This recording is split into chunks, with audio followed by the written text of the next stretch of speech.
여러분 안녕하십니까? 2022년 9월 19일 월요일 좋은 아침입니다.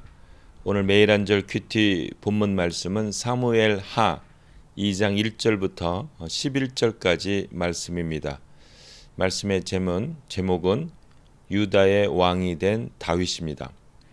본문 말씀을 요약을 하면 다윗은 하나님의 인도를 따라 헤브론에서 유다 지파의 왕으로 기름 부음을 받습니다. 한편 아브넬은 사울의 아들 이스보셋을 나머지 지파들의 왕으로 삼습니다입니다. 오늘 제가 묵상하는 큐티는 2절 말씀입니다. 사무엘하 2장 4절과 5절 말씀입니다. 제가 읽겠습니다. 그러자 유다 사람들이 헤브론으로 와서 다윗에게 기름을 부어 그를 유다의 왕으로 삼았다. 다윗은 길르앗의 야베스 사람들이 사울을 장사 지냈다는 말을 듣고 그들에게 이런 전가를 보냈다.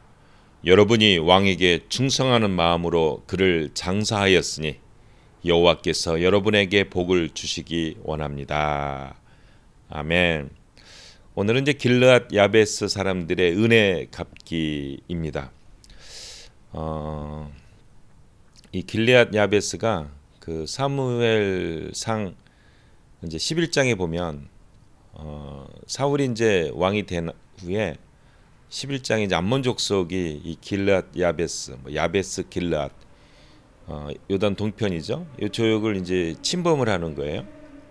그때 사울이 이제 군대를 모아서 이 길르앗 야베스 사람들을 이제 구출하는 그 내용이 나옵니다. 이 야베스 족속하고 베냐민 지파하고 이제 관계가 있거든요. 그게 사사기 21장에 나오죠. 하여튼 사울이 그 전쟁에서 완전히 이제 암몬 족속에서 완전히 망하게 될 야벳 사람들을 도와줘서 이제 암몬 족속을 쫓아내고 이제 이 사람들을 구출해주고, 그리고 사울은 이 전쟁을 통해서 이제 왕권을 이제 굳건히 해주는 이제 그런 것이 있었죠. 그래서 길르앗 야벳 사람들이 사울 왕의 그 자기들을 암몬 족속에서 공격해서 구출했던 그 은혜를 늘 기억하고 있었어요. 그러다가 그 사울이 이제 이 블레셋 사람들하고 전쟁에서 이제 죽게 되잖아요. 그래서 가가지고 먼 길을 가가지고 이제 사울 왕과 그 아들들의 그 시체를 다 거두어서 장사 지내주고 그리고 막 슬퍼하고 이제 이런 것들을 한 거죠. 그래 이제 다윗이 이제 유다의 왕으로 헤브론에서 이제 유다의 왕이 되죠. 다윗이 이제 30살에 왕이 돼서 7년 반 동안 헤브론에서 이제 유다 족속의 왕으로 있다가 33년 이제 통일 왕국의 이제 왕으로 이제 되죠.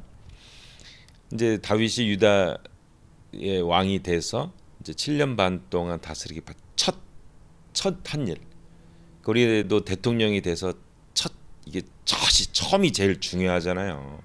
거기서 사람들의 마음을 확 휘어잡느냐, 아니면 이거는 엉망이네 이렇게 되는 그 first impression이 들어가는 그 때에 이 다윗이 자기의 원수였던 사울의 시체를 거두어서 장사 지냈던 길르앗 야베스 사람들을 칭찬하는 내용의 그 전가를 보냅니다.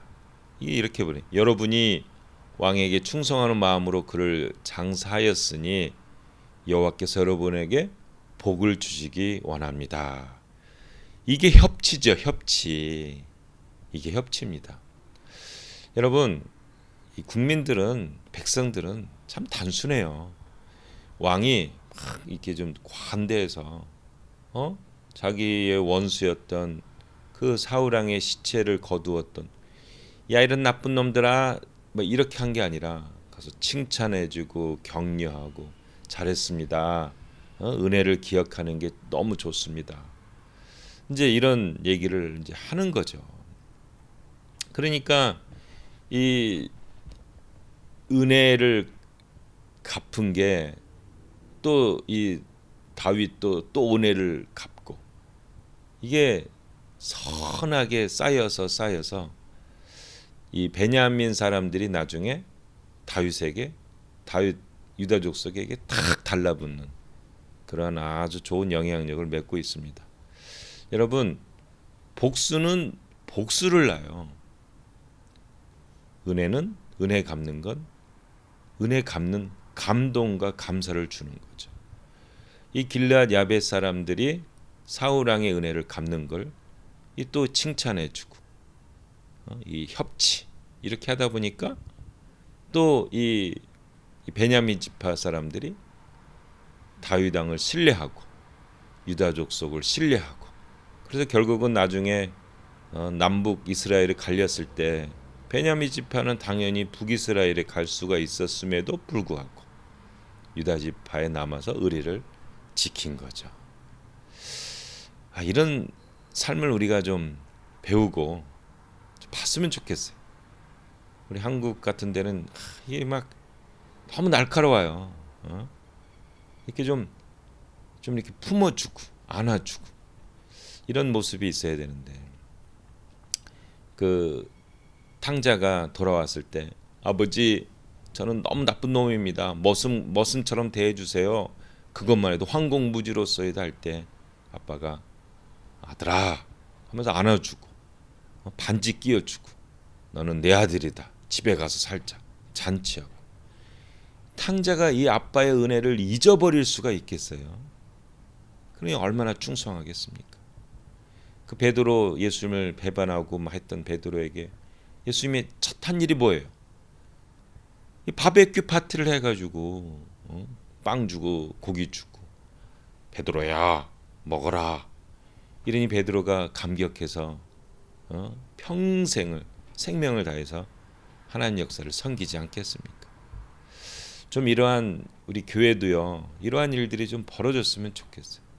조금 잘못하면 그냥 날카로워가지고 막 그러지 말고 칭찬해주고 격려해주고 또 좋은 일 했으면 또 도와주고 이 길르앗 야벳 사람들의 그 어려운 환경에도 은혜 갚는 게 결국은 이스라엘 역사를 완전히 뒤집어지는 것 하게 되지 않습니까? 오늘 하루 살면서 길르앗 야벳 사람들의 은혜 갚고 격려하고 또 은혜 갚고 이러한 선순환이 일어나는 하루가 되시기를 예수님의 이름으로 축복합니다. 아멘.